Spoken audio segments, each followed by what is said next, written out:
The US military has a habit of delivering democracy with express shipping. At any moment, a bomber can take off and hit a target on the far side of the planet before you've finished a long movie. Sounds impossible, until you realize it's not speed that makes it work, but reach. So how is that even possible? Keep watching and find out. The US wasn't exactly built for global domination. Sure, it rolled a natural 20 on geography, endless resources, ice-free ports, and 2 oceans as aquatic bodyguards, but that advantage cuts both ways. If enemies have to cross an ocean to reach America, America has to cross one to reach them. Now you can see why, for most of its history, the US kept its nose out of overseas politics. Hey, quit laughing. Crossing oceans isn't cheap. Sure, America teamed up with NATO in 1949, but before that, isolationist doesn't quite fit. The Monroe Doctrine was just the polite version of "get off my lawn." Things started changing long before NATO was even a glimmer in Harry Truman's eye. It began with a so-called Folly, Seward's Folly. That's when Secretary of State William Seward bought Alaska from Russia for pocket change. The cost: $129 million in today's cash. Less than what some blockbuster movies cost to make. The Russians thought they'd unloaded a frozen wasteland. Instead, they sold America a walk-in freezer full of gold, oil, and a century's worth of bragging rights. Sure, the oil's great. The actual bargain? The real estate. Those 9 military bases in Alaska became the perfect launch pad during the Cold War. America's way of saying, "We see you." And they still matter today, because sure, there's Russia, and China. Yeah, China. Those Alaskan runways? Closer to Beijing than New York is to Los Angeles. Seriously. Suddenly, the United States wasn't just guarding its borders, it was reaching across the planet. Alaska changed the game. Those oceans, puddles. Just a few years after shopping in the frozen Isle, the United States set its sights somewhere warmer. Aloha, the Kingdom of Hawaii. In 1875 they signed the Reciprocity Treaty. On paper, it was about sugar. In reality, it was about strategy. The United States got dibs on a quiet lagoon. Perfect for ships, but, less perfect for Hawaiian independence. By 1887, Washington upgraded from visitor to landlord. Exclusive use of the harbor, coal, repairs, control. It was the geopolitical version of, "I'll just leave my stuff here for a while." America won the Spanish-American War, and Uncle Sam went island shopping. Hawaii was annexed. That little lagoon leveled up into Pearl Harbor. The Philippines and Guam joined the roster, and Guam is Sam's favorite child. Sure, the island is tiny, 210 square miles, or 540 square kilometers, but it's spoiled. It's got everything an Air Force needs. 2 runways, enough fuel to fill 110 Olympic pools of "please don't light anything," the Pacific on its doorstep. The palm trees are just a bonus. If the United States Air Force was a boxer, Guam would be its pivot foot. It's the thing that lets it start throwing punches across the Pacific without losing balance. From there, bombers can leap from the homeland to any hotspot on Earth in just a matter of hours. Around 100 aircraft sit ready at all times. In a crisis, that number jumps to 400. Meanwhile, across the Atlantic, the United States picked up Puerto Rico. They planted in Cuba and got a flag and a base at Guantanamo Bay back in 1903. Suddenly, Uncle Sam had oceanfront property on both sides. Convenient, sure, but honestly, a logistical nightmare. You have to move ships, right? Cape Horn isn't cruise country. Down here, the Furious 50s throw 50 miles per hour tantrums and 10-foot waves, on a good day, and honestly, there are no good days. Further south, the screaming 60s join in. You don't sail here unless you've written your will in waterproof ink. So, the United States found a better route, the Panama Canal, the world's biggest shortcut. 6% of global trade squeezes through here every year. The French tried first, and, well, face-planted. The United States took over, finished it, and flexed hard. Technically, America handed it back in 1999. Technically, if things ever get dicey, it's still the US Navy holding the wheel. That's when America stopped dipping its toes in global affairs and cannonballed straight in. By World War II, Britain was buried in debt and Uncle Sam was holding the tab and the keys to its global backyard. Then came NATO, then more alliances. Now American bases are everywhere, at least 128 in 49 countries, second only to Starbucks locations. There's probably more, but, classified. The United States has Europe covered like a clingy ex, always around, always just checking in. Across Europe, America's everywhere, bases, nukes, and 63,000 troops. It's like the military version of McDonald's, they're just missing a drive-thru. In East Asia, the US has more real estate in Japan than some Japanese companies. And still finds time to flirt with South Korea, the Philippines, and Australia. Commitment issues, global edition. Then there's the Middle East, the planet's gas station. 20% of the world's oil and nearly half its gas sail under Uncle Sam's watchful eye. Turkey, Iraq, Bahrain, got liquid gold, America's parked nearby. It's got outposts at the literal ends of the earth, like Patuxent Space Base in Greenland, where even the polar bears need GPS. Population, about 150 troops and one very tired coffee machine. The nightlife's the Northern Lights, and the job description is, watch the sky and hope nothing bad shows up. During the Cold War, this icy outpost was packed, 6,000 troops proving well that frostbite really does build character. These days, it's quieter, mostly missile warnings and space surveillance. No aliens spotted, yet, but the runway still earns its keep. It's big enough for bombers, it's long enough for bombers, and just right for cargo planes, including the giant C-5 Galaxy. The Amazon Prime of the global projection. Honestly, these things move everything. Troops, tanks, fuel, whatever keeps the flying circus in the air. Let's get back to the bombers. There's another base, one less remote than Patuxent, but still the kind of place your GPS rolls its eyes at. Head south from Greenland to Iceland, the actually green one. On the Reykjanes Peninsula sits Naval Air Station Keflavik. It's busier than you'd expect, for a place mostly known for volcanoes, sheep, and, existential weather. In 2019, a B-2 Spirit bomber stopped off for a quick visit. It liked what it saw and refused to move out. Which means something's up. The B-2 isn't exactly a low-maintenance guest. It's the military equivalent of a designer puppy. Needs constant attention, perfect lighting, and climate-controlled hangars just to keep its skin from peeling. And now, Keflavik's got the makeover room ready. So why all this effort for a windswept tundra and a bunch of volcanoes going through their moody phase? Well, in geopolitics, location is everything, even if the neighbors are mostly puffins. The US Air Force needs backup from outside its regional bases, which, let's be honest, would already be taking a few hits from Chinese missiles. But there's a problem.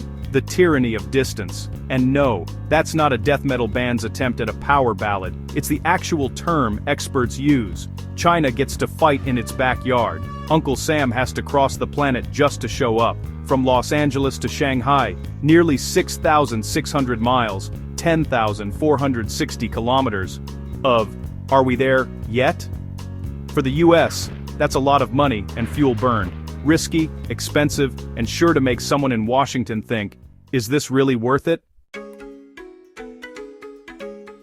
The distance between Anchorage, Fairbanks, Alaska and Shanghai is around 4,300 miles, 6,920 kilometers. Why Anchorage, Fairbanks? That's where Elmendorf-Richardson Air Force Base is. Say China isn't the problem. Maybe Putin starts window shopping for more of Europe. Getting American troops there? Still a logistical headache. From Boston to Vilnius, Lithuania, it's about 4,100 miles, 6,598 kilometers. That's a lot of in-flight movies. But launch from Keflavik instead. Suddenly, the world gets smaller. The distance drops to just under 1,800 miles, 2,297 kilometers, practically next door. That's why those old explorers risked frostbite and scurvy chasing the northwest and northeast passages. The top of the world may be frozen, but it's faster. The distance between continents shrinks when you take the shortcut instead of the scenic route. America figured that out. Its rivals? Not so much. China loves calling itself a near-Arctic power.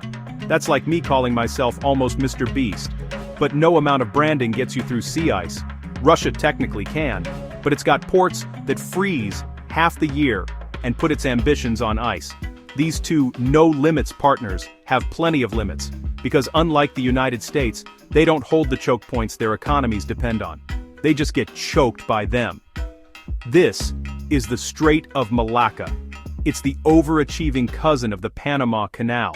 $3.5 trillion in trade sails through here every year, all squeezing through one watery bottleneck, 10 ships an hour, in or out, but one country depends on it more than anyone else. China. 2/3 of its trade flows through here, 83% of its oil and most of its natural gas. For Beijing, this isn't just a shipping lane, it's a stress test. The nightmare scenario? The US Navy drops anchor nearby and flips the off switch. China's been losing sleep over that for decades. It even has a name, the Malacca Dilemma, so it's tried to come up with a solution. Overland routes with Russia, naturally, but that has to come from Siberia, which is a really hard place to do business. Check out my video on that. Better think of a plan B then. In 2013, Xi Jinping rolled out the Belt and Road Initiative. China's attempt to turn global trade into its own delivery network. The shiny centerpiece? The China-Pakistan Economic Corridor, or CPEC. The idea was simple. Skip the Strait of Malacca entirely. Ships unload at Pakistan's port of Gwadar. Then, oil and gas would cross land to China's Xinjiang province. A shortcut across mountains and deserts. It's China's attempt to cheat the game. And the US. Why? Let's head south. This is one of the world's most remote and controversial islands. Diego Garcia, 2,220 miles, 3,540 kilometers off the coast of East Africa, smack dab in the middle of nowhere and halfway to Indonesia. Once a French leper colony, it's now the world's most strategically placed speck of sand. In 1965, the UK bought Diego Garcia from Mauritius. Bought doing the heavy lifting there. Britain then granted Mauritius independence. Great timing. By 1966, the US had already called dibs on the island. Only snag? 1,000 islanders were already living on the empty rock. The solution? Relocation. Empire style. Those who left weren't allowed back. The rest were shoved out. Even the dogs were killed to encourage cooperation. By 1971, paradise was paved over. The island had a shiny new runway. 1,000 people lost their homes so a superpower could park its bombers. Colonialism, with added afterburners. Why all this trouble for a remote island? Of course, remember, location is everything. Look at where Diego Garcia sits compared to CPE. It's practically giving it the stink eye. China's Pakistan project hasn't exactly gone to plan. A railway went nowhere. The port of Gwadar? Hemorrhaging money like a crypto bro. But let's say, China makes it work. I know, but play along. It still has one massive problem. Diego Garcia. And it's packed with enough toys to ruin Beijing's day. 4 climate-controlled B-2 hangars, 2 long runways, bombers, fighters, tankers, transports, everything flies from here. Fuel stockpiles so massive that if the US didn't already own Diego Garcia, someone would be scribbling invasion plans on a cocktail napkin. It's less a base, more a floating sledgehammer in the middle of the Indian Ocean. It's America's unsinkable aircraft carrier in the Indian Ocean. If push came to shove, the US Air Force could choke China's supply lines from here. No problem. Coincidence that Beijing suddenly discovered its deep concern for Mauritian sovereignty? Nah, didn't think so. But supporting Mauritius's claim over Diego Garcia isn't about justice for the former islanders. It's about eviction notices for the US and UK. Even if China pulled that off, it wouldn't fix its problem. The US might have grumbled when Britain agreed to hand the islands back to Mauritius, but it's hard to worry when you've got backup routes across every ocean. Let's rewind to the fall of 2001. A weird, angry time in America. For the first time since 1812, someone crossed an ocean to hit the mainland, so the US decided to return the favor. By air. On October 7th, the Spirit of America took off from Whiteman Air Force Base, Missouri. It was a B-2 bomber built for one thing, reaching anyone, anywhere. The B-2 is a flying gas tank with wings. It can cover 6,900 miles, 11,104 kilometers without stopping. The Earth's diameter? 7,900, 12,113 kilometers. This thing can almost fly to the other side of the planet in one go. Forget New York to London. Try New York to Tokyo, with legroom. This was just after 9/11. The destination? Afghanistan. And the B-2 was packing. It was hauling 16 GPS-guided JDAM bombs. Each one a precision-guided, "Don't mess with us" message for the Taliban's air defenses. But all that muscle came with a price. Range. The planet suddenly felt a lot bigger. 4 hours after leaving Missouri, the Spirit of America hit the California coast. Just in time to meet another Air Force masterpiece, the flying gas station. The U.S. Air Force has about 600 tanker aircraft, 3/4 of the world's total. Without them, those far-off bases would be little more than expensive parking spots. The first refueling happened at sunrise. The mission stayed in daylight on purpose. Melatonin and billion-dollar aircraft don't mix. You don't want your pilots nodding off mid-global strike. The bomber refueled again over Guam, then over the Strait of Malacca, something that'd make Beijing's blood pressure spike today. It made one more mid-air pit stop near Diego Garcia, which always has tankers ready. Topped off, it turned north toward Afghanistan. By then the pilots had been in the air for more than 24 hours. When they hit the Pakistani coast, they popped what they called pick-me-up pills to stay awake. Caffeine just doesn't cut it when your office is a stealth bomber. On a trip that long, something was bound to change. And it did. By the time Spirit of America reached its target zone, 70% of the objectives had shifted. So as night fell, the pilots reprogrammed their JDAMs mid-air. Nothing says high-stress job like redoing your homework while crossing continents. They dropped their payloads undetected, helped secure air superiority, and started heading home, until new orders came in. 4 JDAMs left, 4 new targets. Mission accepted. The fuel was running low. No problem. A tanker over the Arabian Sea swooped in like DoorDash with jet fuel. Refueled, they hit Afghanistan again, dropped the last bombs, then topped off once more for the flight to Diego Garcia. 44 hours in the air. It's the longest B-2 mission ever. Nearly 2 days in the cockpit. Even the plane's toilet gave up halfway through. Next time you're complaining about a long flight, remember these guys went 2 days without plumbing. And with enough firepower to erase a city. Perspective. But this mission was just the dress rehearsal, the warm-up act before the main show. It was the kind of mission that used everything the US had built since it accidentally wandered out of its hemisphere in the 1940s and didn't book a return ticket. Bases, alliances, refueling stops, the global version of leaving your toothbrush at someone's house and deciding you live there now. It started on June 13th, when Israel skipped the usual shadow games and went straight for the main event with Iran. Nuclear sites lit up like a Christmas tree. Even scientists started calling in sick. But the crown jewel was the Fordo fuel enrichment plant, buried deep, hardened, and way out of Israel's weight class. The F-35s and F-15s are fast, sleek, and deadly. But when it comes to bunker busting, they're bringing a pea shooter to a fight. The US watched closely. Popcorn in one hand, satellite feed in the other. They saw an opening. Why let Israel have all the fun? Operation Midnight Hammer was born. When America plans a mission, it can't resist giving it a name that sounds like a 1980s action movie. Diego Garcia was the obvious launch pad. Close, quiet, and conveniently stocked. Each B-2 carried 2 30,000-pound, 13,607 kgs bombs, the kind of cargo that makes turbulence personal. Short flight, no tired pilots, no toilet trauma. But while the world's eyes were on Diego Garcia, the Air Force pulled a magic trick. 7 more B-2s quietly slipped east across the Atlantic, refueling at mid-ocean pit stops like Lajes in the Azores, a Portuguese island chain that's basically Europe's Airbnb for bombers. Once the B-2s crossed the Atlantic, they linked up with support aircraft. The Pentagon called them 4th and 5th generation. Military speak for expensive and shiny, and something we don't want the taxpayers asking about. Where they took off from is anyone's guess. Ramstein in Germany, the biggest US base outside America. One of the others scattered across Europe. Who knows? That's the perk of global real estate. You're never out of options. Then came the main event. The moment the B-2s slipped into Iranian airspace, the region lit up like the 4th of July. The US Navy had ships and subs lurking nearby. If the Air Force throws a party, the Navy's bringing fireworks.